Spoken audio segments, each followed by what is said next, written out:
할렐루야, 반갑습니다. 오늘도 주님께서 주시는 기쁨이 넘치는 복된 주일입니다. 주님 앞에 오신 모든 성도님들 한 분 한 분을 주님의 이름으로 축복합니다. 우리 앞뒤 좌우 바라보시면서 함께 인사 나눠보실까요? 사랑합니다, 축복합니다. 함께 인사해 보겠습니다. 네, 사랑합니다, 축복합니다. 우리가 함께 모여 주님 앞에 나아갈 때 오늘도 우리에게 새 힘을 허락하여 주시고 참 기쁨을 허락하여 주시는 그 주님의 이름을 높여드리길 소망합니다. 우리의 삶의 이유 되시고 우리의 왕이신 그 예수 그리스도, 그분의 이름을 높여드리며 함께 우리 기쁨으로 찬양하며 나아가도록 하겠습니다.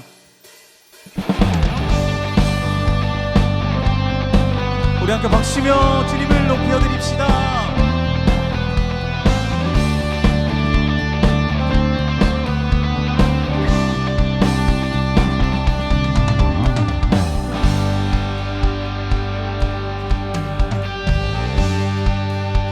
왕되신 주께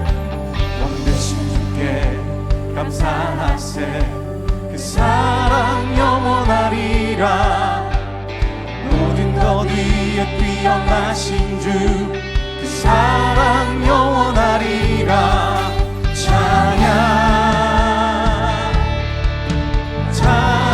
찬양의 능력의 손과 그 사랑 영원하리라. 거듭난 영혼들을 위하여 그 사랑 영원하리라.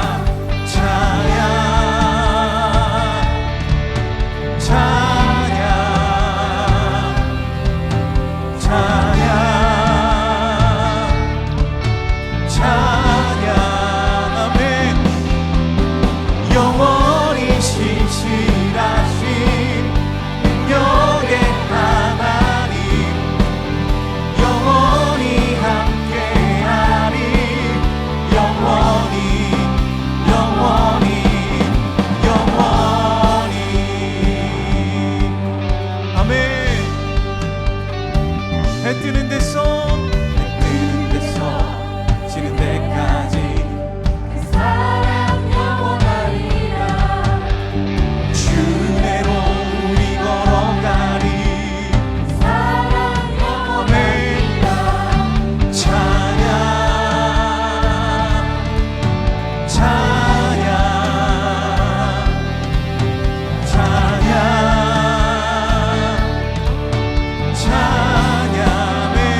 영원히 신실하신 능력의 하나님, 영원히 함께하리. 영원히 우리 한 번 더 고백합시다. 영원히 신실하신 능력의 하나님, 영원히 함께하리. 영원히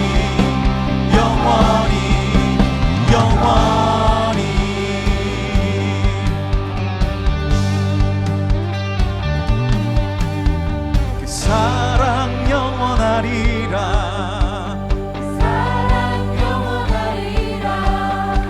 그 사랑 영원하리라.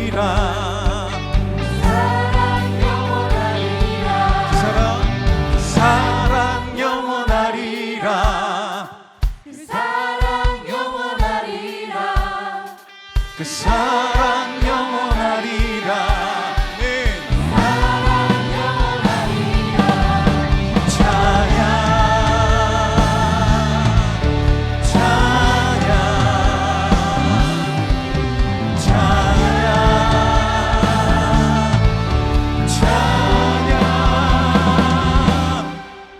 영원히 신실하신 능력의 하나님,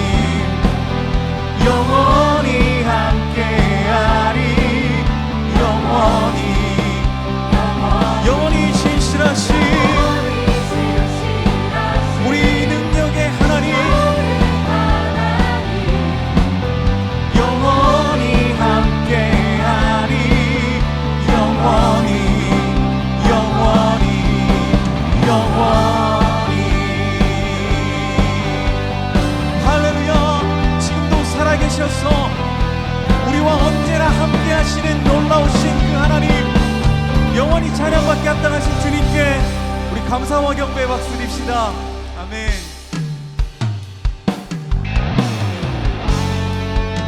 이 땅 위에 왕으로 오신 예수 그리스도 주님, 이 시간 우리 가운데 임재하여 주시옵소서.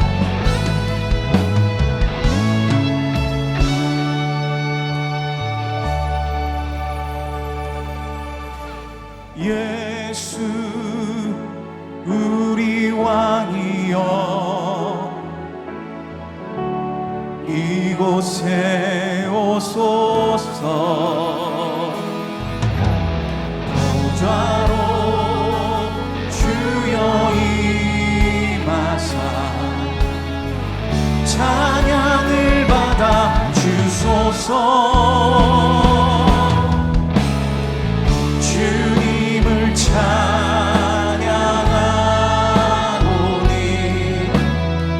주님을 경배하오니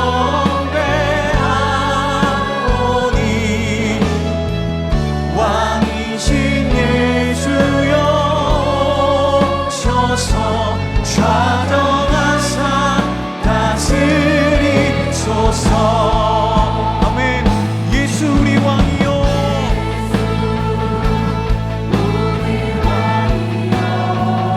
이곳에 오소서.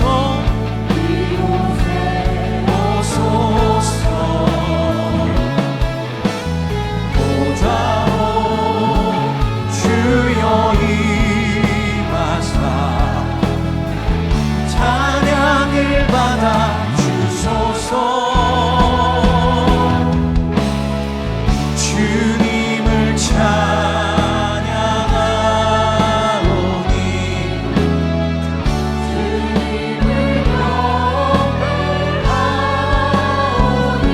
왕이신 예수여, 예수여 오셔서 좌정하사 다스리소서.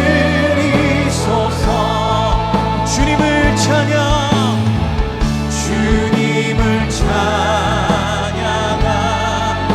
주님을 경배합니다.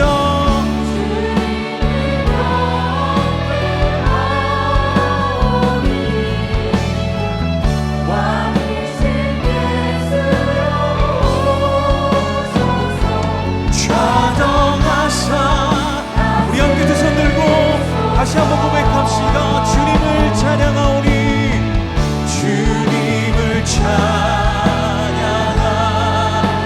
주님을 경배합니다. 경배하오니 왕이신 예수여 오셔서 좌정하사 다스리소. 왕이신 예수여, 왕이신 예수여 오셔서 좌정하사 이곳에 오셔서, 이곳에 오셔서 이곳에 앉으소서. 이곳에서 드리는 예배를 받으소서.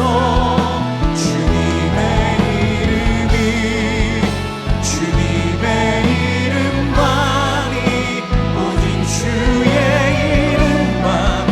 우리 다시 한번 전심으로 고백합시다.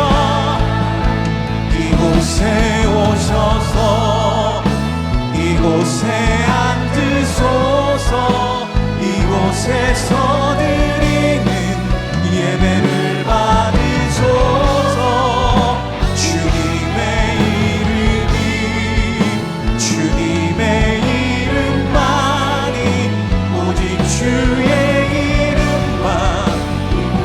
주님의 이름이, 주님의 이름이, 주님의 이름만이, 오직 주의 이름만 이곳에 있습니다. 모두 자리에서 일어나셔서 찬양하심으로 주일 예배를 하나님께 드리겠습니다.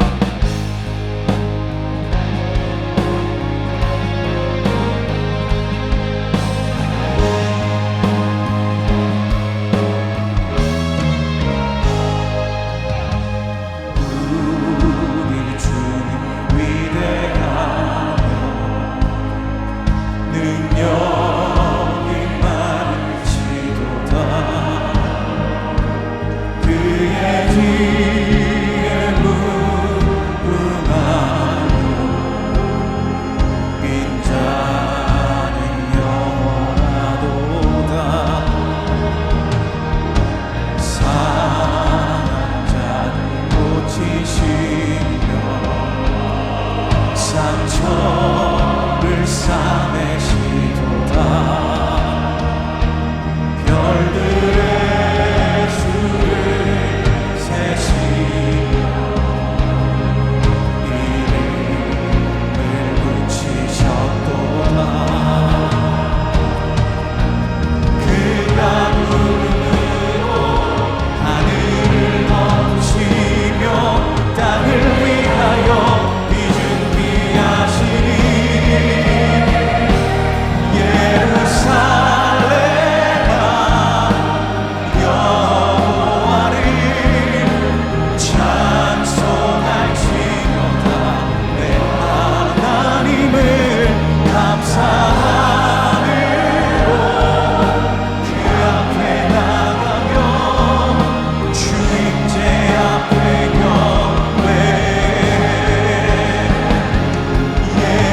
예루살렘아 여호와를 찬송할지어다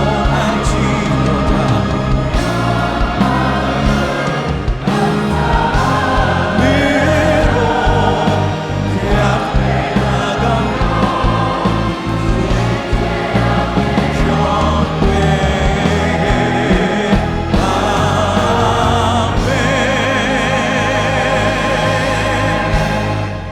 할렐루야. 우리 하나님을 찬양하는 일이 선하며 찬송하는 일이 아름답고 마땅하도다. 여호와께서 예루살렘을 세우시며 이스라엘의 흩어진 자들을 모으시며 상심한 자들을 고치시며 그들의 상처를 싸매시는도다. 예루살렘아 여호와를 찬송할지어다. 시온아 내 하나님을 찬양할지어다. 아멘. 사랑하는 성도 여러분, 하나님이 기뻐하시는 예배는 상한 마음과 통회하는 심령이라고 하셨습니다. 이 시간 성령께서 깨닫게 하시는 잘못들을 가지고 진실한 마음으로 각자 입을 열어 참회하는 기도를 드리겠습니다.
만일 우리가 우리 죄를 자백하면 그는 미쁘시고 의로우사 우리 죄를 사하시며 우리를 모든 불의에서 깨끗하게 하실 것이요.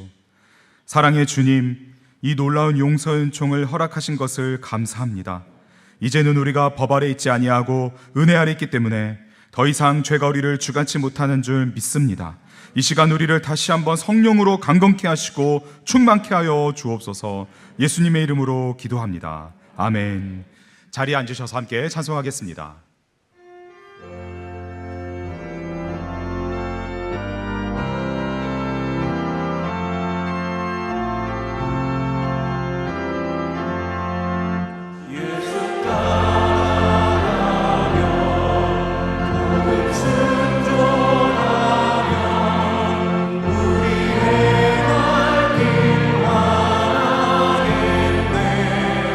주를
좋으신 하나님, 주님의 은혜를 사모하며 하나님의 영광이 가득한 예배의 자리에 나오게 하심에 감사합니다. 이 시간 저희 마음의 문을 열고 온전히 주님께 찬양과 경배를 올려드리오니 하늘의 위로와 은혜를 맛보며 성령의 기름 부으심을 풍성히 경험하는 저희에게 도와주시옵소서. 주님께 아뢰는 기도가 세상의 욕심과 저희의 필요를 채우기 위한 수단이 아니라 오직 주님을 아바 아버지라 고백하며 하나님의 동행과 내 안에 계신 성령님의 충만함을 경험하게 하시옵소서. 오직 주님만이 삶의 기쁨이 되며 저희의 모든 것이 되기를 소원합니다.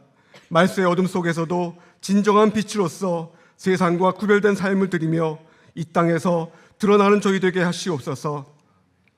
주님께서 세우신 더 사랑의 교회가 세상 속에 빛이 되며 주님의 사랑 안에서 가르치고 치유하며 전파하는 주님의 사명을 잘 감당하게 하시옵소서. 온 성도가 모이기에 힘쓰는 교회 되게 하시고 모든 다락방마다 훈련 시간마다 진리의 영이신 성령 하나님께서 함께 하시고 우리의 믿음이 성장하는 영적 부흥의 시간이 되는 은혜 허락하여 주시옵소서. 라오스의 복음을 위해 파송되신 황인명 이성희 선교사님에게 힘과 능력을 더하시고 예수님의 복음과 사랑을 담대히 전하게 하시옵소서. 가을에 있을 행복축제를 앞두고 VIP를 품게 하시고 한 영혼을 천하보다 귀하게 여기신 주님의 마음이 우리 모두의 마음이 되게 하시옵소서. 질병과 관계의 갈등, 경제적인 어려움들로 고민하고 힘들어하는 성도님들을 만져주시고 위로하여 주시며 그 어떤 문제보다도 크신 주님을 바라보게 하시옵소서. 인간의 죄악과 탐욕으로 전쟁을 통하여 스스로 고통과 파괴의 역사를 만들어가고 있사오니 불쌍히 여겨 주시옵소서. 전쟁과 평화가 모두 주님에게 속하였사오니 주님의 백성이 상황에 좌절하지 않고 주님이 주시는 긍휼과 사랑으로 희망의 메시지를 놓치지 않도록 도와주시옵소서. 말씀을 선포하시는 이인호 목사님에게 성령의 기름 부으심이 흘러넘치게 하시고 지혜와 육체의 강건함을 더하시어 말씀 선포에 지침이 없도록 붙잡아 주시옵소서. 예배를 수종드는 모든 성기미들을 축복하여 주시옵고 아름다운 음성으로 주님을 찬양하고 경배하는 할렐루야 찬양대와 더 프레이즈 찬양팀의 고백이 우리 모두의 고백이 되게 하시옵소서. 모든 영광을 하나님께 올려드리오며 우리를 구원하신 예수님의 이름으로 기도합니다.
우리가 하나님의 영광을 위해서 일이라는 것을 통해서 무엇을 행할 수 있는지를 배울 수 있는, 또 실천할 수 있는 능력을 키울 수 있는 복된 시간이 될 것입니다. 이 프로그램의 장점은 크게 세 가지인데요. 하나는 아주 성경적입니다. 두 번째는요, 매우 체계적입니다. 그리고 무엇보다 중요한 것은 세 번째인데요, 실천적입니다. 제자 훈련 중에서 특별히 일이라는 주제로 우리가 배울 수 있는 좋은 기회라는 거 잊지 마시고 과감하게 결단하시기 바랍니다.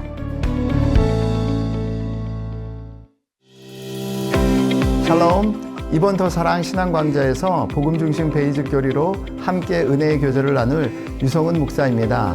저와 함께 신앙의 가장 기본이 되는 주제들을 복음 중심으로 나누고 배우고 적용해서 풍성한 은혜를 누렸으면 합니다. 힘든 만큼 더 유익한 것을 하나님께서 선물로 주실 줄 믿습니다. 말씀으로 교제하실 분들은 오늘 바로 신청 부탁드립니다. 감사합니다.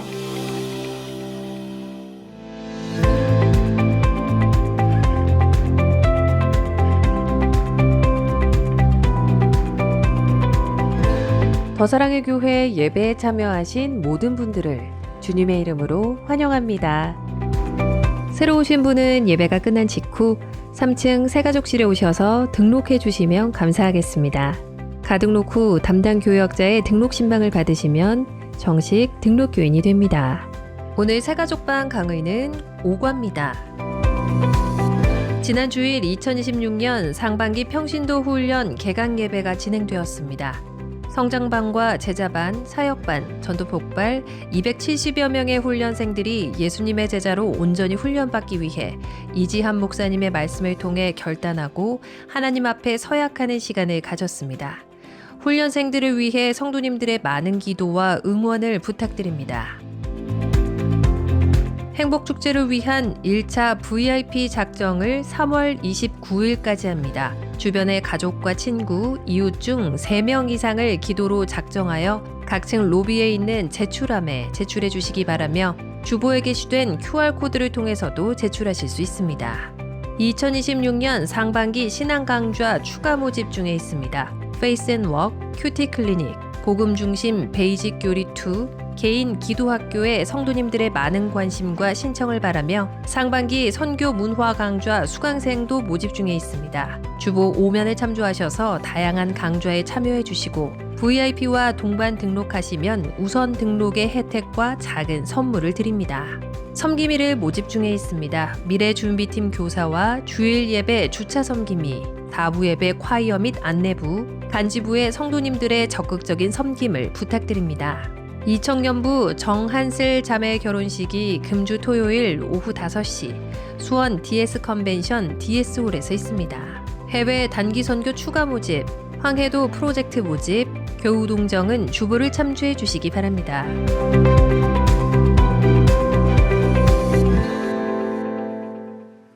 할렐루야. 주일 예배 오신 모든 성도님들을 기쁨으로 환영합니다. 이 시간 함께 예배드리는 소중한 분들과 앞뒤 좌우로 사랑합니다, 축복합니다 함께 인사 나누겠습니다. 주일 예배 처음 오신 분들을 기쁨으로 환영합니다. 등록을 하거나 안내받기 원하시는 분들은 예배 후에 3층 새가족 등록부실로 오시면 필요한 안내와 도움을 드립니다. 루마니아 해외 선교 단기 대원을 추가 모집합니다. 주보 3번을 보시고요. QR코드를 통해 지원해 주시기 바랍니다. 신앙 강좌도 추가 모집을 합니다. 일과 영성, 큐티 클리닉은 이번 주 목요일부터, 개인 기도 학교는 수요일과 목요일, 그리고 복음 중심 베이직 교리는 토요일부터 시작을 하는데요. 수강하길 원하시는 성도님께서는 오늘 바로 신청해 주시기 바랍니다. 우리에게 주시는 하나님의 말씀 함께 읽겠습니다. 구약 성경 사사기 17장 1절부터 13절까지 말씀을 드라마 바이블을 통해 함께 읽고 난 후에 이인우 목사님께서 아기 축복 기도해 주시고 말씀 전해 주시겠습니다. 제17장. 에브라임 산지에 미가라 이름하는 사람이 있더니 그의 어머니에게 이르되, 어머니께서 은천백을 잃어버리셨으므로 저주하시고 내 귀에도 말씀하셨더니 보소서, 그 은이 내게 있나이다. 내가 그것을 가졌나이다. 그의 어머니가 이르되, 내 아들이 여호와께 복받기를 원하노라. 미가가 은 1,100을 그의 어머니에게 도로 주매 그의 어머니가 이르되 내가 내 아들을 위하여 한 신상을 새기며 한 신상을 부어 만들기 위해 내 손에서 이 은을 여호와께 거룩히 드리노라. 그러므로 내가 이제 이 은을 내게 도로 주리라. 미가가 그 은을 그의 어머니에게 도로 주었으므로 어머니가 그 은 200을 가져다 은장색에게 주어 한 신상을 새기고 한 신상을 부어 만들었더니 그 신상이 미가의 집에 있더라. 그 사람 미가에게 신당이 있으므로 그가 에봇과 드라빔을 만들고 하나들을 세워 그의 제사장으로 삼았더라. 그때에는 이스라엘에 왕이 없었으므로 사람마다 자기 소견에 옳은 대로 행하였더라. 유다 가족에 속한 유다 베들레헴에 한 청년이 있었으니 그는 레위인으로서 거기서 거류하였더라. 그 사람이 거주할 곳을 찾고자 하여 그 성읍 유다 베들레헴을 떠나 가다가 에브라임 산지로 가서 미가의 집에 이르매 미가가 그에게 묻되 너는 어디서부터 오느냐? 나는 유다 베들레헴의 레위인으로서 거류할 곳을 찾으러 가노라. 내가 나와 함께 거주하며 나를 위하여 아버지와 제사장이 되라. 내가 해마다 은 10과 의복 한 벌과 먹을 것을 주리라. 하므로 그 레위인이 들어갔더라. 그 레위인이 그 사람과 함께 거주하기를 만족하게 생각했으니 이는 그 청년이 미가의 아들 중 하나같이 됨이라. 미가가 그 레위인을 거룩하게 구별하매 그 청년이 미가의 제사장이 되어 그 집에 있었더라. 이에 미가가 이르되 레위인이 내 제사장이 되었으니 이제 여호와께서 내게 복 주실 줄을 아노라. 이 시간에 우리 아기 기도하겠습니다. 김신 고영서 성도님 가정의 김이안입니다.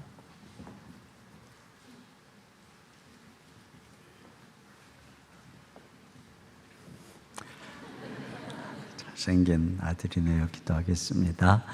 하나님 아버지 감사합니다. 믿음의 가정에 이 아이를 선물로 주심을 감사합니다.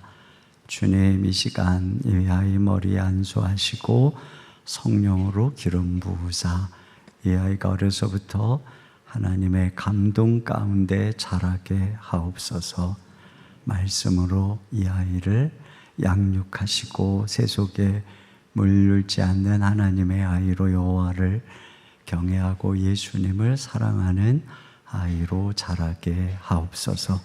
기가 자라고 지혜도 자라고 만남의 복을 주시고 걸음걸음 천군 천사로 항상 호위하여 주옵소서. 부모에게 은혜와 믿음을 주사 이 아이를 믿음으로 잘 양육하도록 그 가정을 축복하여 주옵소서. 예수님 이름으로 기도하옵나이다. 아멘. 우리 박수로 이 아이를 축복합니다.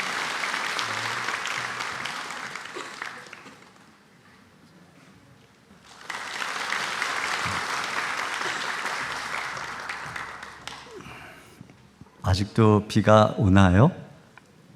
비가 오나요? 네, 잘 모르시나요? 날씨가 좀 이렇게 좋지는 않은 날씨이지만 예배하러 오신 모든 분들을 주님의 이름으로 환영합니다. 주님께서 오늘 우리에게 흡족한 은혜의 단비를 부어주실 줄 믿습니다. 아멘. 하버드 의대의 생리학자 월터 캐논이라는 분이 호주 원주민이나 아프리카 부족 사이의 기이한 현상을 연구를 했습니다.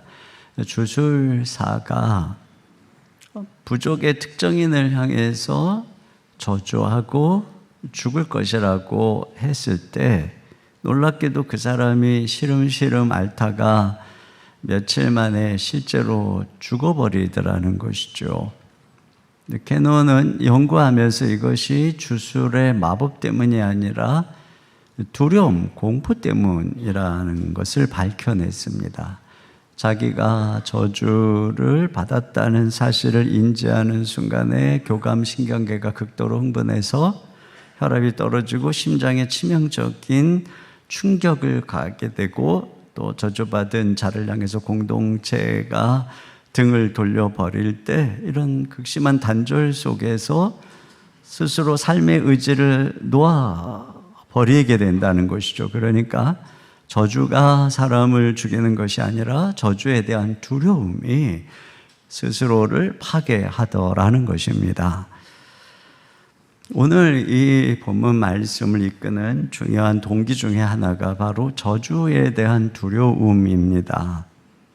오늘 미가라고 하는 사람이 나오는데 그 어머니가 은 1,100개를 잃어버립니다. 오늘날 가치로 환산하면 6, 7억 정도 되는 아주 큰 재산이죠. 이걸 보면 이 집안이 참 부유한 집안이라는 것을 유추할 수 있습니다. 그런데 그 돈을 훔쳐간 사람이 다름 아닌 그 어머니의 아들 미가였던 것이죠. 그 미가가 어머니가 돈을 잃고 그 훔쳐간 자를 저주하는 말을 내뱉는 것을 들어요. 그래서 그 저주가 두려워서 돈을 어머니에게 돌려주는 겁니다. 자, 2절을 같이 읽겠습니다. 시작. 그의 어머니에게 이르되 어머니께서 은 1,100을 잃어버리셨으므로 저주하시고 내 귀에도 말씀하셨더니 보소서 그 은이 내게 있나이다. 내가 그것을 가져갔나이다 하니. 이렇게 아들 내가 훔쳐갔다고 하니까 이번에 어머니가 놀라죠. 자기가 내뱉은 저주가 자기가 사랑하는 아들을 향한 셈이 되었어요. 그래서 저주를 거두듯이 축복을 합니다. 2절 하반절입니다. 시작. 그의 어머니가 이르되 내 아들이 여호와께 복받기를 원하노라 하니라. 그러니까 어머니는 돈을 찾은 기쁨보다도 또는 그 아들의 잘못에 대한 훈계보다도 혹여 자기가 한 저주가 이 아들에게 임하면 어떡하나 하는 걸 두려워하고 있습니다. 그래서 그 은을 하나님께 드리겠다고 말하고 그 가운데 200세겔로 신상을 만듭니다. 4절 하반절입니다. 시작. 어머니가 그 은 200을 가져다 은장색에게 주어 한 신상을 새기고 한 신상을 부어 만들었더니 그 신상이 미가의 집에 있더라. 이것은 하나님의 저주의 진노를 누그러뜨려 보겠다는 행동인 것이죠. 미가도 뒤에 보면은 신당에다가 에봇을 만들고 드라빔을 만들고 제사장을 세우고 그리고 나중에는 뭐라 그러냐면은 이제 여호와께서 내게 복을 주실 줄 아노라 이렇게 이 장이 끝을 맺습니다. 그러니까 이 장이 전체가 흐르는 중심에는 저주에 대한 두려움, 그걸 피하고 복을 받고자 하는 그런 동기가 있는 것이죠. 죄로 인해서 하나님의 저주 아래에 있는 인간에게는 저주에 대한 두려움이 있어요. 그래서 누군가가 저주를 퍼붓거나 악담을 하면 그것이 우리의 마음을 묶습니다. 점쟁이나 무당이 이상한 얘기를 하면 그것에 마음이 매이는 것이죠. 그래서 이 미신도 그렇고 왜곡된 종교의 가장 강력한 동력은 두려움입니다. 점쟁이나 구슬하는 무당도 처음에 찾아가면 뭐 좋은 얘기를 하다가 나중에 그런데 하면서 뭔가 두려움을 심어주고 그걸 해결하기 위해서 부적을 써야 되고 액땜을 위해서 뭐 구슬을 해야 되고 이런 식으로 그들을 끌고 가는 것입니다. 여기서 우리가 저주와 축복에 대해서 정리할 것이 한 가지 있는데 첫째, 성경은 까닭 없는 저주는 이루어지지 않는다고 말하고 있어요. 잠언 26장 2절입니다. 시작. 까닭 없는 저주는 참새가 떠도는 것과 제비가 날아가는 것 같이 이루어지지 아니하느니라. 네, 뭐 인간이 사사로운 원한이나 분노로 저주를 하거나 악의로 내뱉는 그런 저주가 이루어지는 것이 아니라는 거예요. 또 둘째로 참된 저주와 축복의 기준은 오직 하나님과 그분의 말씀이라고 하는 것입니다. 아담과 하와가 하나님에게서 쫓겨나 저주의 아래에 이르게 된 것은 하나님의 명령에 불순종했기 때문이고, 신명기 28장에도 하나님의 율법의 말씀에 순종을 하면 축복이요 불순종하면 저주다, 이렇게 말씀하고 있는 것이죠. 그러니까 우리가 축복과 저주라고 하는 개념 자체를 저급한 종교 심리에 불과한 것이다라고 말해서는 안 되는 것이죠. 피조물이 창조주 안에서 그분과 함께 할 때 생명과 복을 얻는 것이고, 그분에게서 등을 돌려 떠날 때 사망과 저주가 임하게 되는 것은 지극히 당연한 영적인 물리 법칙이라고 말할 수 있는 것입니다. 자, 그런데 세 번째로 하나님이 그 아들 예수 그리스도 안에서 우리를 저주에서 해방하셨다는 것입니다. 인간은 자신의 힘으로 율법을 지키고 하나님의 수준에 이르지 못하기 때문에 축복 대신 저주에 이르게 됩니다. 그런데 하나님께서 예수님을 보내서 우리 대신 십자가에 못 박아 저주받게 하셨습니다. 갈라디아서 3장 13절입니다. 시작. 그리스도께서 우리를 위하여 저주를 받은 바 되사 율법의 저주에서 우리를 속량하셨으니 기록된 바 나무에 달린 자마다 저주 아래 있는 자라 하였음이라. 네, 그래서 예수님이 우리 대신 나무에 달려 저주를 받으셨기 때문에 예수님을 믿는 우리는 저주에서 해방되었고 더 이상 저주가 우리를 정죄하지 못하는 것입니다. 그러니까 예수님이 십자가에서 과거와 현재와 미래의 모든 죄를 짊어지신 것처럼 예수님은 십자가에서 과거와 현재와 미래의 모든 저주를 다 짊어지셨기 때문에 어떤 저주도 우리 신자에게 임하지 않는 것이에요. 발람이 이스라엘을 저주하려고 할 때 하나님께서 이 이방 선지자 발람에게 뭐라고 하나 보세요. 민수기 22장 12절입니다. 시작. 너는 그들과 함께 가지도 말고 그 백성을 저주하지도 말라. 그들은 복을 받은 자들이니라. 네, 복을 받은 자들이라는 거예요. 이스라엘 백성들은. 그렇기 때문에 하나님이 그의 입술을 열어 저주하지 못하게 하고, 그럼에도 불구하고 뇌물을 받아서 저주를 하려고 하니까 입에서 나오는 말은 오히려 축복의 말이 나온단 말이에요. 그러니까 그걸 사주한 발락이 도대체 너 왜 그러느냐 그랬더니 이렇게 대답을 합니다. 민수기 23장 8절입니다. 시작. 하나님이 저주하지 않으신 자를 내가 어찌 저주하며 여호와께서 꾸짖지 아니하신 자를 내가 어찌 꾸짖으랴. 네, 하나님께서 이와 같이 우리 하나님의 백성들은 저주하지 못하도록, 누구도 꾸짖지 못하도록 한다는 것이에요. 이것이 바로 그리스도 안에서 신자의 위치에, 왜 우리 예수님이 우리 대신 모든 저주를 다 받은 사람들이기 때문에, 그렇기 때문에 그리스도 안에서 우리 신자들을 향해서 뭐 가문에 흐르는 저주를 끊어라, 이 얘기는 예수 그리스도께서 대신 우리 위해 저주받은 놀라운 구속을 무시하는 얘기인 것입니다. 그리고 또 우리는 누군가가 악담을 퍼붓거나 저주를 퍼붓은 것에 묶여 살 필요도 없는 것이에요. 이미 저주에서 해방된 존재인 것입니다.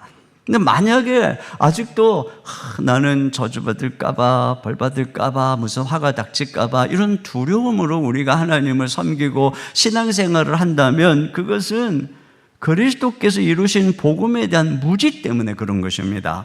로마서 10장 2절 나같이요. 시작. 내가 증언하노니 그들이 하나님께 열심히 있으나 올바른 지식을 따른 것이 아니니라. 네, 열심을 낸다고 해서 그들이 올바른 지식이 있다는 게 아니라는 거죠. 여기 지금 미가의 어머니를 보면은 나름 신심이 있어요.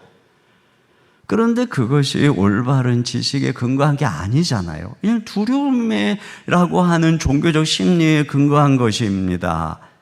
그래서 이 미가의 어머니의 왜곡된 신앙심이 자녀인 미가에게도 그대로 전수되는 것을 볼 수 있습니다. 그래서 이 짧은 구절에 어머니라고 하는 이 말이 앞에 이 3, 4절 가운데에 6번이나 반복을 하고 있는데, 이 어머니의 영향력이 그만큼 미가에게 강력하게 미치고 있는 것을 강조하고 있는 것입니다. 그래서 미가가 신당을 만들고 에봇을 만들고 드라빔을 만들고 제사장을 세우고 종교적인 열심을 내는데 그 이면에 여전히 그에게도 저주에 대한 두려움이 있는 거죠. 그러니까 여러분, 이 왜곡된 신앙도 대물림되는 거예요. 두려움이 자녀에게 영향을 미치는 거예요. 왜냐하면 어머니랑 같이 사니까. 그런 면에서 우리가 항상 복음 위에 굳게 서야 되는 것입니다. 우리는 자꾸 떨어지게 돼 있어요. 그러니까 굳게 붙잡아야 되는 거예요. 그래서 우리의 입술에서 자녀를 향한 저주, 정죄 이런 말로 아이들을 겁을 주어서는 안 됩니다. 아이들이 말을 안 듣는다고 너 자꾸 그러면 하나님한테 벌받는다, 하나님이 다 보고 계신다, 무슨 하나님이 CCTV나 뭐 우주 경찰인 것처럼 그렇게 막 하나님에 대해서 그렇게 막 하나님을 왜곡돼. 그러면 아이들의 마음속에 하나님에 대한 이 두려운 마음이 생기게 되고 그런 두려움에 사로잡히게 되는 거예요. 우리가 하나님을 섬기는 것은 그분을 사랑하고 은혜 때문에 섬겨야지 자꾸 하나님을 두렵게 얘기하면은 아이들이 사로잡히고 묶이는 거예요. 이 천재들의 모임이라고 하는 맨사의 초대 회장을 지낸 빅터라고 하는 분이 있어요. 이분이 15살 때 학교 선생님이 이 빅터에게 뭐라 그랬냐면은 너는 머리가 나쁘니 공부에 소질이 없으니 일찌감치 학교를 그만두고 기술을 배워라 이렇게 얘기를 했습니다. 선생님이 내린 이 평가에 빅터의 마음이 붙잡혔어요. 자기는 바보고 머리가 나쁘다고 하는 그 마음에 꽉 붙잡힌 거예요. 그래가지고 그 이후로 17년 동안 나무를 베고 벽돌을 나르면서 진짜 바보로 자기를 여기면서 살았습니다. 그러다가 32살이 되어서 우연히 IQ 검사를 했는데 IQ가 161이 나온 거예요. 그제서야 내가 바보가 아니었구나, 내가 머리 나쁜 사람이 아니었구나, 나는 천재적인 사람이었구나 하면서 이 저주에 묶였던 것들이 풀어지고 그때서부터 그가 책을 쓰고 천재적인 기질들을 발휘하면서 그 천재들만의 맨사의 초대 회장이 되었던 것입니다.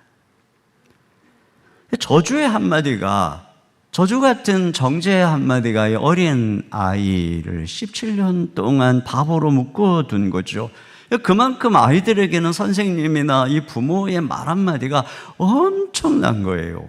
여기서 이미 다 성인이 된 미가조차도 어머니가 한 저주에 묶여가지고 좀 이렇게 행동하는 것을 보세요. 그렇기 때문에 우리 자녀를 향해서 이렇게 말을 함부로 해서는 안 되는 거예요.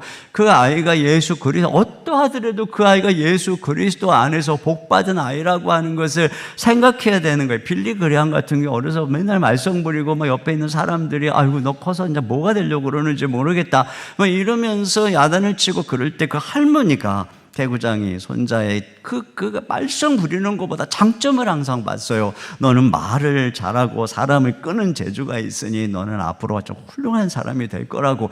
이 말이 빌리 그레함 목사님의 삶을 변화시켰다는 것입니다. 그러니까 여러분, 우리가 사람을 이렇게 막 정죄하고 묶는 말을 하지 말고 축복하고 두려움에서 건져주고, 그러면 그 말이 나가서 놀랍게 일하게 될 줄로 믿습니다. 자, 그리고 두 번째로, 자, 그럼 이러한 두려움이 만들어낸 이 기이한 종교의 모습을 좀 살펴볼 수가 있습니다. 여기 어머니가 신상을 만들죠. 200세겔, 은 200세겔이면 약 1억 2천 정도 되는데, 상당히 비싼 돈을 들여서 정성스럽게 은장세기를 통해서 신상을 만듭니다. 하나님이 십계명에 형상을 만들지 말라고 하신 계명도 모른 채 그저 내가 비싼 돈을 들여서 정성껏 신상을 만들면 하나님이 기뻐하시고 또 내가 한 말에 저주를 풀어주실 거다, 이런 생각을 한 거죠. 그리고 또 여기 미가의 집에 신상이 있다고 하는데 이 아들 미가는 또 어떻게 하는가 보세요. 5절입니다. 시작.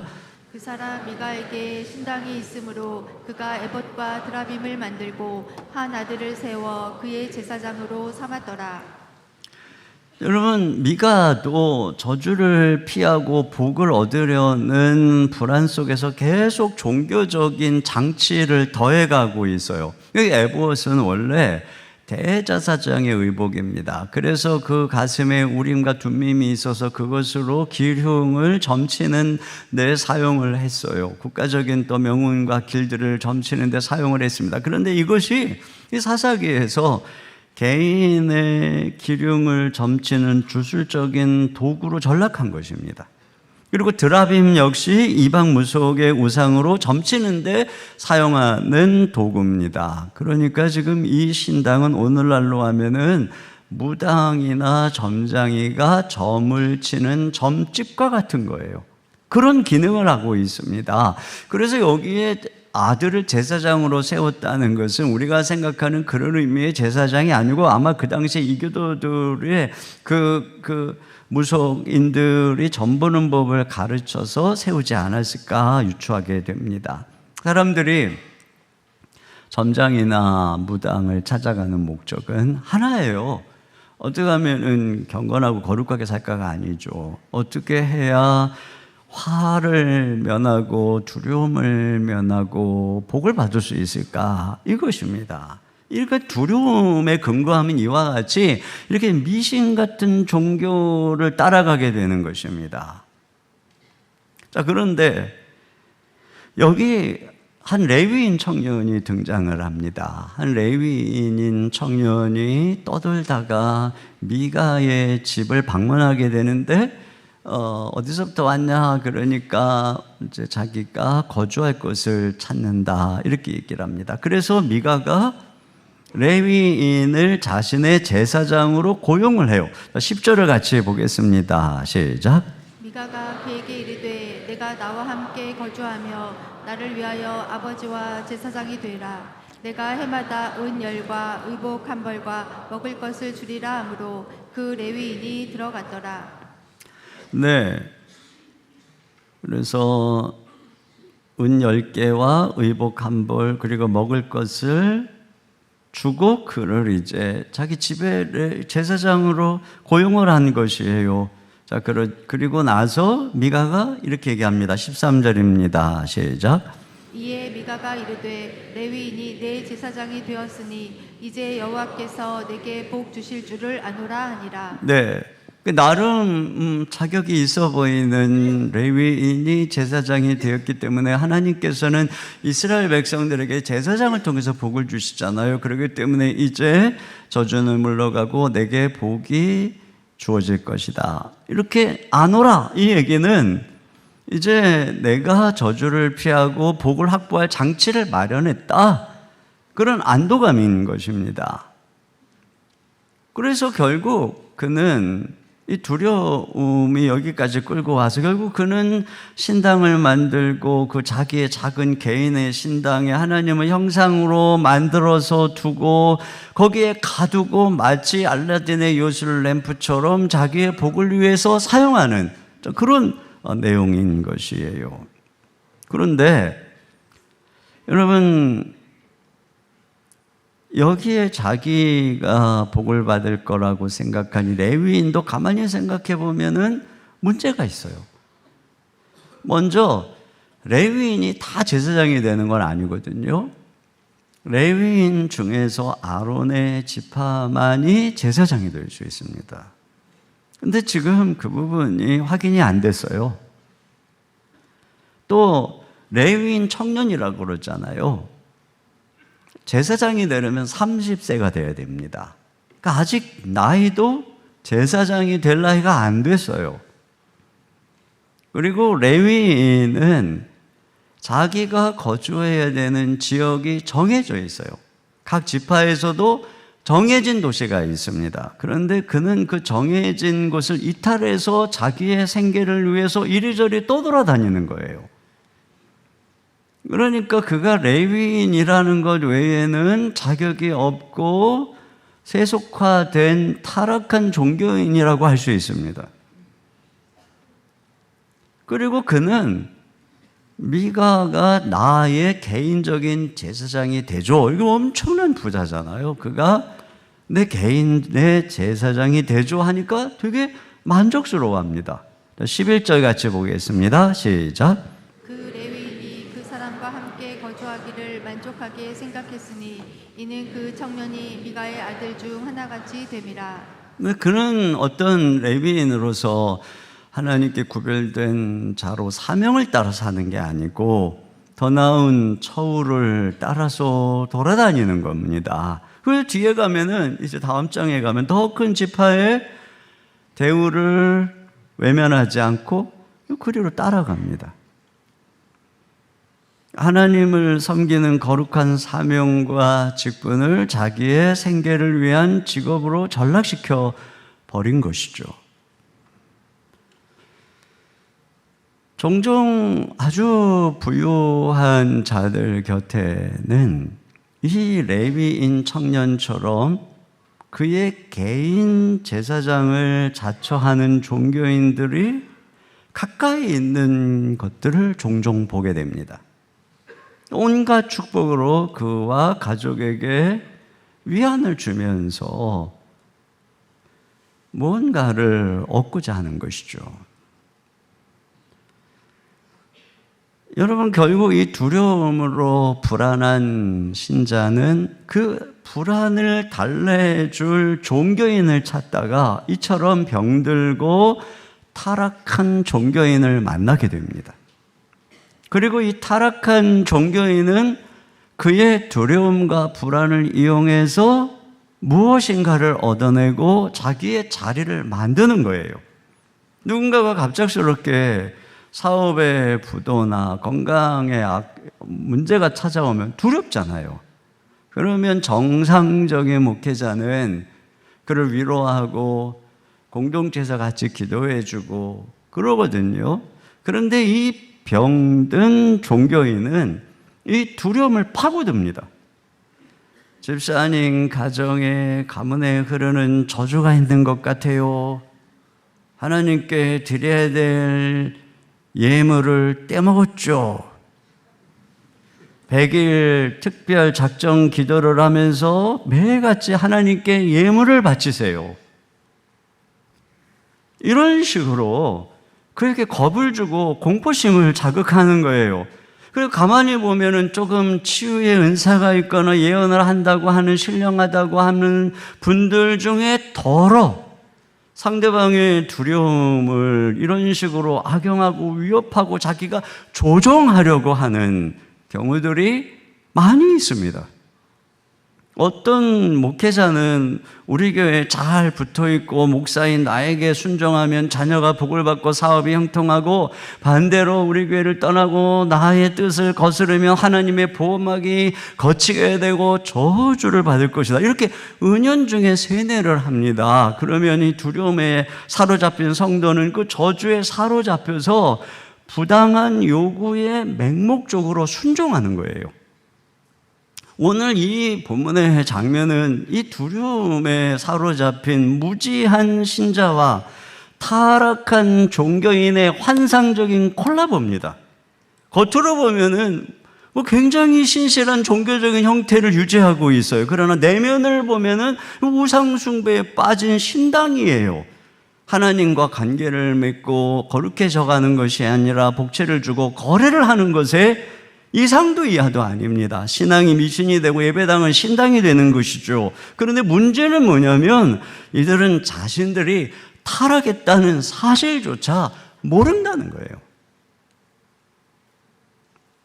여러분, 두려움은 이와 같이 우리를 이렇게 잘못된 종교로 흐르게 합니다. 그런데 복음은 우리를 두려움에서 은혜로 이끌게 되죠. 두려움의 종교는 항상 하나님의 저주와 진노를 피해야 된다라고 압박합니다. 그런데 은혜의 복음은 뭐냐? 예수님이 십자가에서 우리를 내 모든 저주를 받으셨기 때문에 우리는 하나님의 은혜를 입은 존재다. 우리는 하나님의 사랑받는 존재라고 말합니다. 신자는 이렇게 그리스도 안에서 하나님 아버지에게 받아들여진 자녀인 것이에요. 그렇기 때문에 우리는 저주가 무서워서 종교 생활을 하는 그런 존재가 아닌 것입니다. 두려움의 종교는 내가 이렇게 지성을 바칠 때니 또 정성을 바칠 때니 복을 달라고 신과 거래를 합니다. 그렇게 해서 내 뜻대로 통제하고 조종하려고 합니다. 그러나 은혜의 복음은 하나님이 나의 아버지시라고 말하고 그분은 선하신 분이라고 말하기 때문에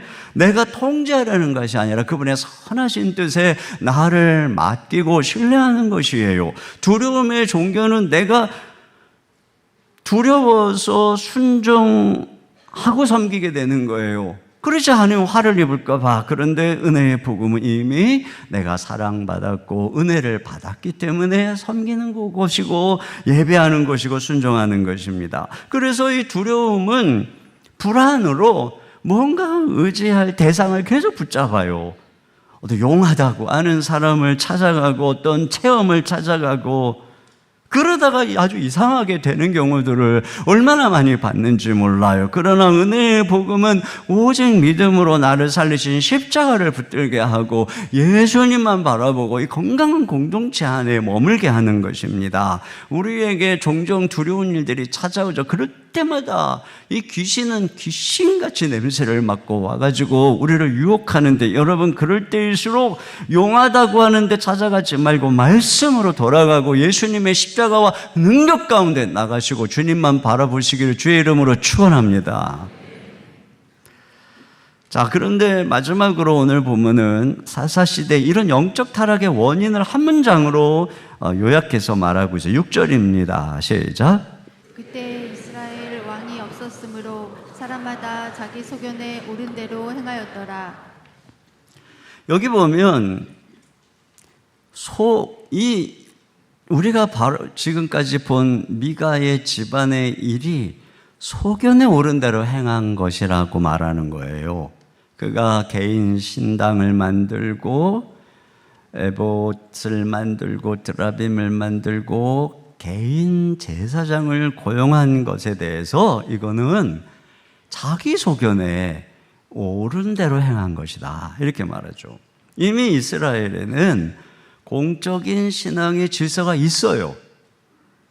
공동체 전체가, 이 이스라엘 나라가 함께 헌법처럼 그 나라가 지켜야 되는 율법이 있습니다. 그리고 실로에 이 모든 이스라엘 백성들의 중앙 성소, 성막이 있어요. 그리고 제사장과 레위인들이 구별되어져서 공적으로 일하고 있습니다. 그런데 미가가 이런 모든 것들을 다 무시하고 자기 소견에 옳은 대로 행했다는 것입니다. 이게 바로 이 종교의 사유화인 거예요. 여러분, 예배는 하나님이 정하신 곳에서 하나님이 정한 제사장을 통해 하나님이 정한 방법으로 나가는 것인데, 미가는 그렇게 공적으로 세워진 질서를 따르지 않고 내 집에서 내 시간에 내 방식으로 내 필요를 위해서 신당을 만들었어요. 이게 사유화죠. 여러분, 실로에 있는 성막은 하나님의 백성들 전체가 하나님 앞에 서는 공적인 공간입니다. 공적인 예배는 나를 공동체 안에 지체로 세우는 것이죠. 그런데 미가는 자기 집만의 신당, 자기만의 제사장을 세워서 공동체와 단절되어서 그저 내 개인의 위안과 축복의 도구로만 사용하고 있는 것, 이게 바로 이 종교의 사유화죠. 참된 신앙은 하나님은 창조주고 나는 피조물이고 그분을 사랑하고 경외함으로 엎드리는 것인데, 이 미가는 하나님을 경외하는 마음은 전혀 없어요. 그저 어떻게 하면 그분을 회유하고 조작해서 복을 얻어낼 것인가, 진노를 피할 것인가, 이거밖에 없는 것입니다.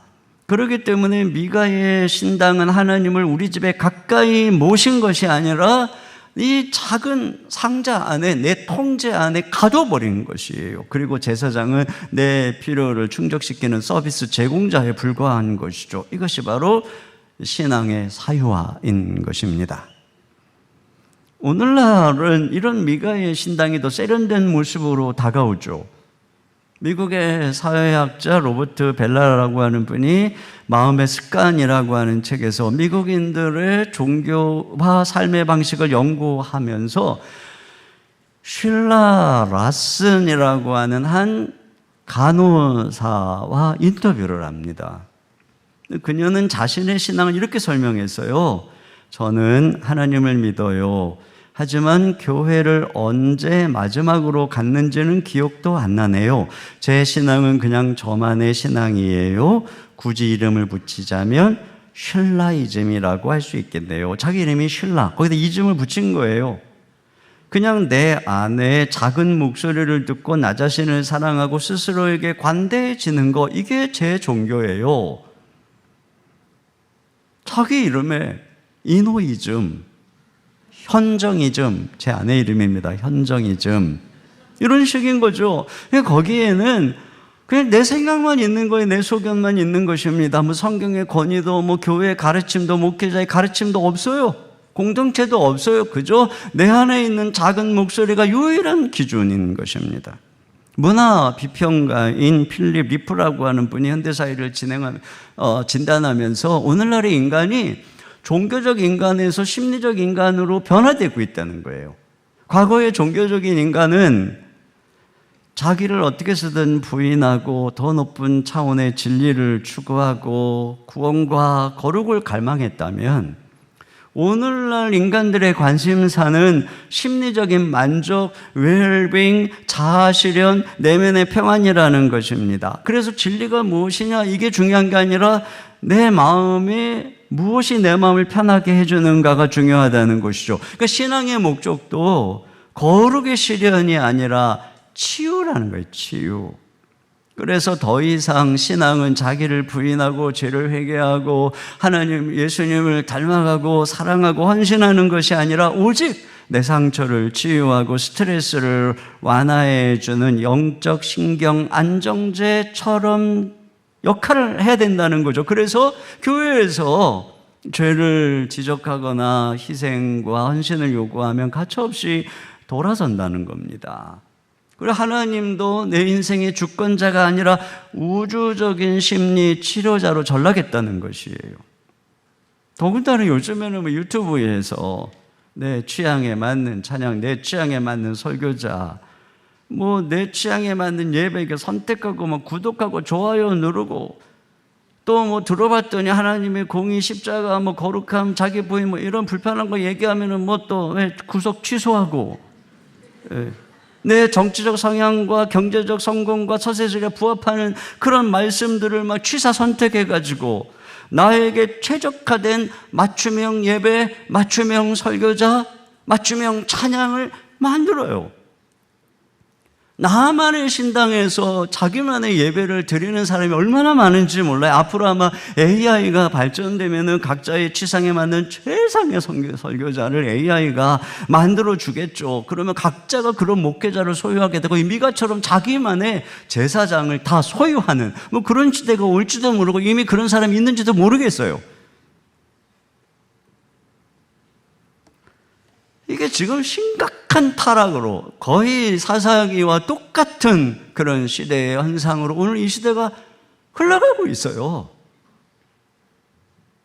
어떤 면에서는 이 지금 우리가 어떻게 이스라엘 나라에 이런 이상한 일이 있지 하는 이런 일들이 한국교회에 비일비재하게 나타나고 있는 것입니다. 자, 그런데 이런 일들이 일어난 이유를 뭐라 그러면은 이스라엘에 왕이 없어서, 이스라엘에 왕이 없어서 각자 소견에 옳은 대로 행했다, 이렇게 말하고 있습니다. 여러분, 이스라엘에 분명히 공적 종교 시스템이 있다고 그랬어요. 그런데 지금 뭐라 그런 거냐면은 왕이 없어서 그럼에도 불구하고 각자 소견대로 행한다라고 말하고 있어요.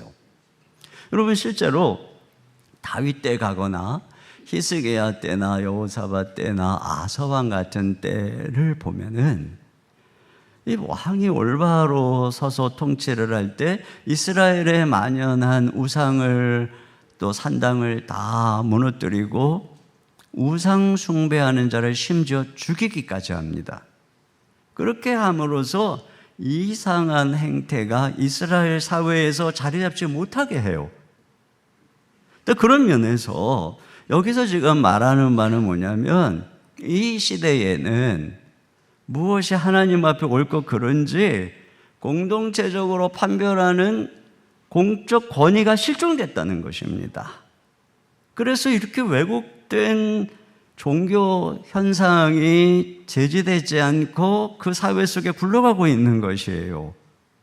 여러분, 일반 세속 국가에서도 정상적으로 작동을 하면 신도를 속이고 재산을 강탈하고 성폭행을 일삼는 그런 이단이나 교주, 과도한 부를 축적하며 자기 왕국을 건설하고 그 정치적과 결탁해서 온갖 비리를 일삼는, 여러분 이런 종교인이나 이러한 교주들을 제지하는 게 지극한 나라의 질서이고 정상인 것입니다. 그런데 그러한 공적인 질서가 사라진 부패한 나라에서는 온갖 이단들이 번성하고 온갖 미신들이 번성하게 되는데, 지금 이스라엘 사회가 그렇다는 것입니다. 더군다나 이 하나님의 백성인 이 종교사회에서 말이죠. 그런데 이것은 단지 그러면 정치적인 왕이 필요하구나 이 말을 하는 것도 아니에요. 여러분, 그들이 바라던 왕이 세워지고 왕정시대가 이제 펼쳐지는데, 그렇다고 그들이 하나님을 올바로 다 섬겼느냐? 아니에요. 아합 같은 때 보면 아주 더 심각한 일이 저 북이스라엘에 벌어지게 됐고, 결국은 이 북이스라엘 남유다 다 타락해서 망해서 다 바벨론 포로로 끌려가게 되지 않습니까? 그러므로 왕이 없으므로 라고 하는 말은 궁극적으로 진정한 왕이신 그리스도를 바라보는 말이에요. 왕이 없으므로 이 말은 말씀은 있는데 그 말씀을 구현해낼, 말씀으로 통치할 왕이 없다는 것입니다. 여러분, 인간은 말씀이 있어도 그것을 자기 욕망에 맞춰서 조작하는 존재입니다. 지식과 율법이 있어도 인간의 욕망 앞에 그것들은 아무 힘이 없어요. 그런 면에서 필요한 것은 말씀만이 아니라 그 말씀을 구현해낼 왕이 있어야 된다는 것입니다. 말씀이라고 하는 텍스트만이 아니라 텍스트를 삶으로 구현하고 통치할 왕이 있어야 된다는 것입니다. 그런 면에서 성경은 예수 그리스도가 말씀이 성육신에서 이 땅에 오셨고 죽으시고 부활해서 온 땅의 왕이시고 우리 모든 믿는 사람의 주요 왕이시라고 말하고 있는 거예요. 그러니까 왕이신 그리스도, 그분만이 우리를 말씀대로 살게 한다는 것입니다. 그러니까 우리가 말씀의 주인이신 그리스도를 만나야 되는 거예요. 여러분, 아무리 말씀을 알고 있어도, 아무리 이 교회의 전통적인 제도를 알고 있어도 그 사람의 마음에 예수님이 왕이 아니면 다 자기의 소견에 옳은 대로 말씀과 제도를 이용하게 되어 있습니다. 말씀을 많이 배운다고, 말씀을 많이 읽었다고 말씀대로 삽니까? 그렇다면 바리새인들이 얼마나 잘 살았겠습니까? 그리스도를 왕으로 섬기는 사람만이, 그들만이 하나님 말씀대로 순종하는 거예요. 여러분, 어린 아이들도요, 예수님을 믿고 예수님의 마음속에 계시면 아이들이요, 말씀을 보는 눈이 달라집니다. 우리 아이들이 어렸을 때 뭐 아빠랑 같이 막 빨개 벗고 목욕하고 막 같이 막 뭐 이러던 아이들, 뭐 언젠가 뭐 성경을 읽다가 그 함이 아버지 그 술 취해갖고 벌거벗은 거 그래가지고 저주받은 이야기를 동화에서 읽더니 그 다음부터 얘가 샘과 야배처럼 뒷걸음질을 쳐서 그리고 막 그러는 거야. 애들한테 막 야야야야 안돼 저주받아 막 이러는 거예요.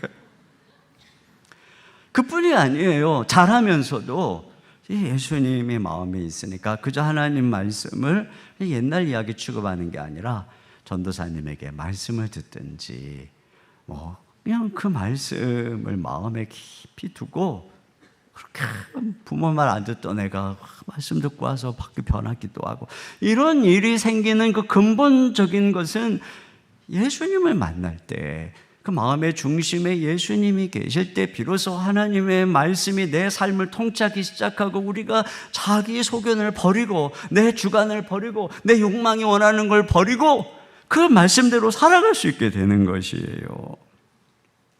그러므로 여러분, 우리가 예수님이 우리의 왕이 되셔야 됩니다. 그분은 우리를 위해서 저주를 받으시고 우리를 위해 모든 것을 내어주시고 우리의 진정한 만족이요 기쁨이요 사랑이 되시는, 우리의 정체성이 예수님 안에 있어요. 그러니까 그분 안에서는 내가 하나님 앞에 사랑받을 만한 사람이라는 걸 증명하려고 할 필요도 없고 그냥 있는 모습 그대로 주님이 우리를 받아주니까 우리는 더 이상 나를 입증하려고 막 애를 쓰고 에너지를 쓰는 게 아니라 그냥 예수님 안에 가면은 이미 그런 존재이기 때문에 우리의 관심사가 다른 사람에게, 이웃에게, 그래서 진정한 제사장으로 나를 통해서 복이 흘러가는 제사장 나라로 이렇게 살아가게 되는 거예요.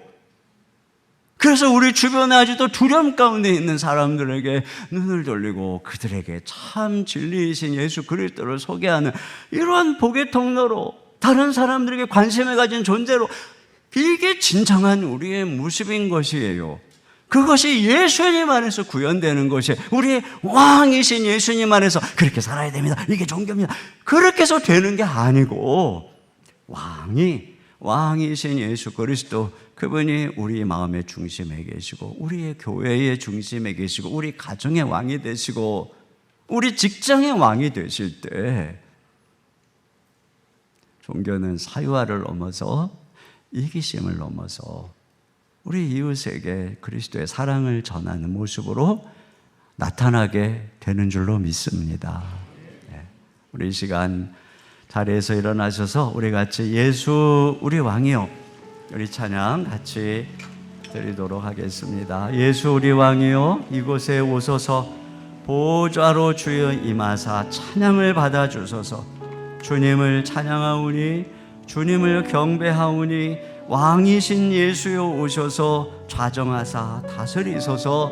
우리 왕이신 주님은 우리 마음에 모시면서 같이 찬양하겠습니다.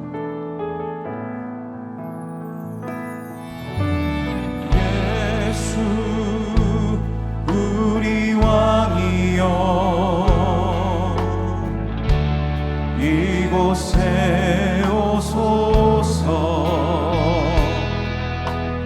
보좌로 주여 임하사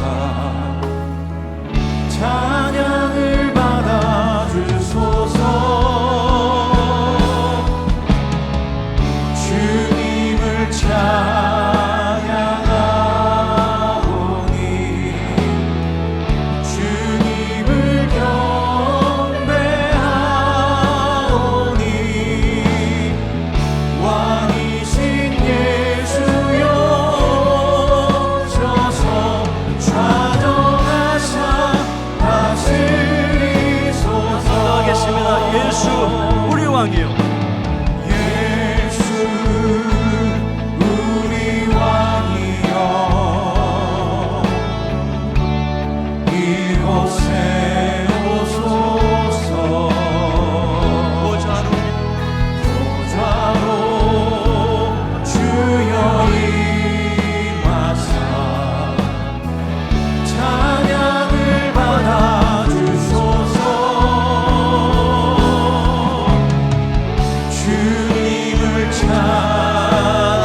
같이 기도 제목 함께 읽고 기도하겠습니다. 그리스도 안에서 우리를 저주에서 해방하신 은혜를 기억하며 자녀를 은혜의 복음으로 세우게 하소서. 아멘. 두려움이 만들어낸 종교와 우상을 버리고 은혜의 복음과 진리의 말씀 안에 거하게 하소서. 아멘. 내 소견에 옳은 대로 하나님을 이용하는 삶에서 돌이켜 예수님만 왕으로 모시고 왕의 통치에 순종하게 하소서. 아멘. 우리 같이 한 목소리로 기도하겠습니다.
아버지, 우리 주 예수님께서 우리를 위해 모든 저주를 받으셨기에 예수님 안에서 우리에는 더 이상 저주 아래 있지 않은 줄로 믿습니다. 그 무엇도 우리를 저주할 수 없는 줄로 믿습니다. 그 누구도 우리를 저주할 수 없는 줄로 믿습니다. 주님, 예수님 안에서 참된 자유인이요 사랑받는 자유 하나님의 자녀된 것을 담대하게 선포하며 모든 매인 것을 끊어버리는 우리 모든 성도들 되게 하여 주시옵소서. 누군가에게 들은 말이 내 마음을 메고 있다면 그 모든 것이 끊어지게 하여 주시옵소서. 누군가의 저주, 어떤 목회자의 저주가 마음을 얼고 메고 있다면 이 시간에 우리 주님이 그 모든 사슬을 끊어 주시옵소서. 어떤 점장이가, 어떤 점괘가 내 운수와 내 삶을 얽어매고 있다면 그 모든 악한 사슬을 우리 주님이 끊어 주시옵소서. 오직 예수님 안에서 참된 자유자요, 예수님 안에서 이미 복을 받은 자의 정체성을 가지고 살아가게 도와주시옵소서. 두려움에 얽매여서 미신으로, 이상한 종교로, 이상한 종교인으로 달려가는 어리석은 길에 서지 않도록 인도하여 주시옵소서. 오직 은혜의 진리의 복음을 붙잡고 왕이신 예수 그리스도를 마음에 섬기며 걸어갈 때 우리 주의 은혜와 능력과 성령의 능력으로 말씀에 순종하며 걸어가는 그 길이 진정한 축복의 길, 생명의 길인 줄로 믿습니다. 예수님만 따라가게 하여 주시옵소서. 예수님이 우리의 왕이 되시고 우리의 삶의 보좌의 가정의 보좌에 앉아 주시옵소서. 통치하여 주시옵소서. 하나님 아버지, 감사합니다. 주님의 은혜 감사하며 귀한 예물을 드립니다. 구별하여 주님 앞에 귀한 것을 드리며 감사하는 예물을 받으시고 사랑하는 성도들의 삶의 일터에 더 큰 감사와 기쁨이 넘치도록 우리 하나님 공급하시고 도와주시고 문을 열어주시고 채워주시옵소서. 오래 참지 마시고 우리 성도들의 닫힌 문들을 활짝 열어주시고 부르짖음에 들으시고 응답하여 주시옵소서. 육신의 질병으로 고통받고 있는 성도님들 찾아가셔서 피 묻은 손으로 만져주시고 회복시켜 주시옵소서. 다시 건강하게 일어나 주의 영광을 위해 살아갈 수 있도록 은혜를 내려 주시옵소서. 우리의 자녀들, 우리의 자녀손들 하나님께서 눈동자같이 약한 세대에서 지켜주시고 전쟁 가운데 온 세계 우리 하나님의 평화의 왕께서 통치하시고 전쟁을 그쳐 주시옵소서. 우리 주 예수님의 이름으로 기도하옵나이다. 아멘. 우리 주님 앞에 준비하신 예물을 드리겠습니다. 자리에 앉으셔서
모두 자리에서 일어나셔서 우리의 왕이신 하나님께 찬양하겠습니다.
지금은 우리 주 예수 그리스도의 은혜와 우리 아버지 하나님의 무한하신 사랑하심과 성령님의 감화, 감동, 위로, 교통하시는 역사가 예수 그리스도를 왕으로 내 마음의 보좌에 모시고 오직 하나님의 말씀에 순종하며 걸어가기를 다짐하며 돌아가는 모든 성도님들 머리 위에 가정 위에 주의 몸된 교회와 이 민족과 열방과 모든 선교사님들 위해 이제로부터 영원토록 함께 해주시기를 간절히 축원하옵나이다. 아멘.